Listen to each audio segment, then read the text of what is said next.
showing you what to do next when the client responded in the unknown transaction or the query list. Like for instance, for this client, the client responded from the email, respond from the query list. So, ito na yung listahan ng mga kinwery nating transactions. Okay, ito yung mga sinuggest nating part.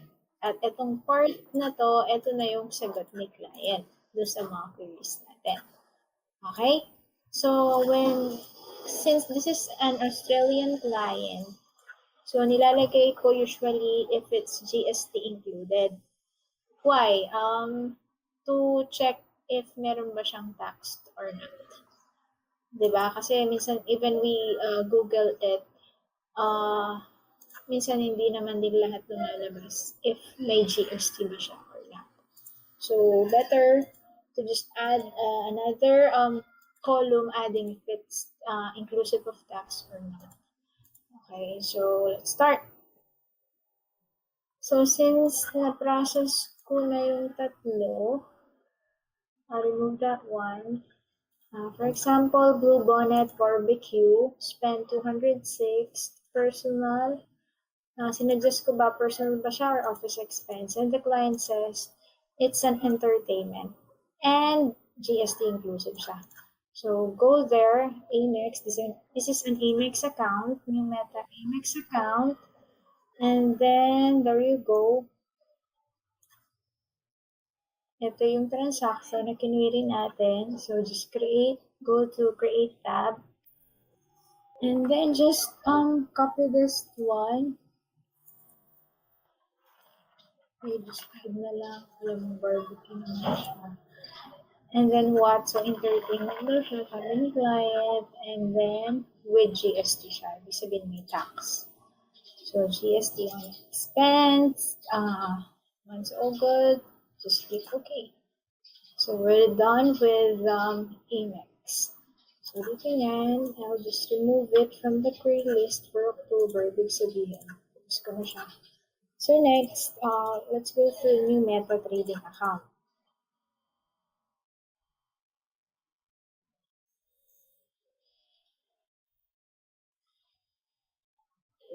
So, this is also part of the queries. So, yan, nasa discuss tab siya.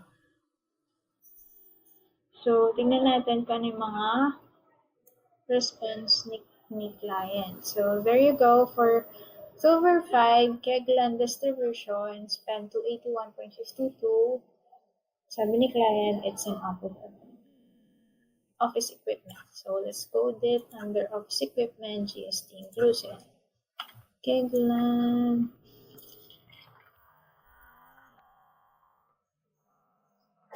Distribution, office equipment, and then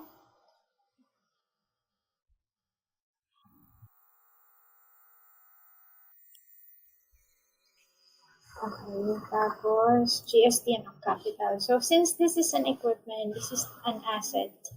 So we will do this on GST on capital. Okay. This is a fixed asset. GST on capital. So yan, nade-depreciate yung equipment every year. And then may useful life siya. Okay? There you go. Okay. And then next, so we're done here. Format, 30.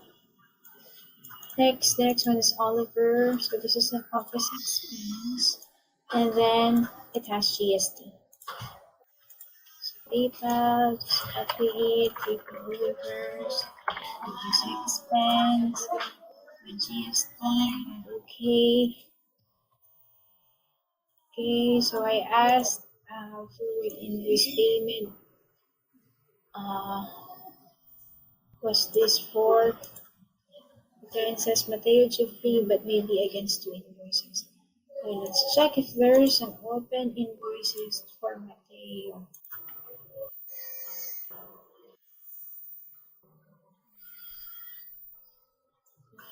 Like if you don't wanna match, then please try to find a match. And then let's go to Mateo.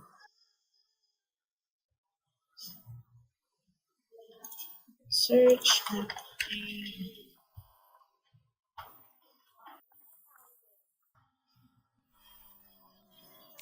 So the client says it was for Mateo Joffre. However, since the only open invoice we have for Mateo is only 750, and there's a difference of another 750 AUV. In this case, we have to clarify to the client before we actually reconcile it. Mahirap na i-match natin siya dun sa, or i-part payment natin siya sa other invoices na hindi naman pala para dun. So, yes, skip this part. I have to clarify it with the client. So, if meron kayong mga ganong scenario, better to confirm it to the client kaysa yung magkamali ka.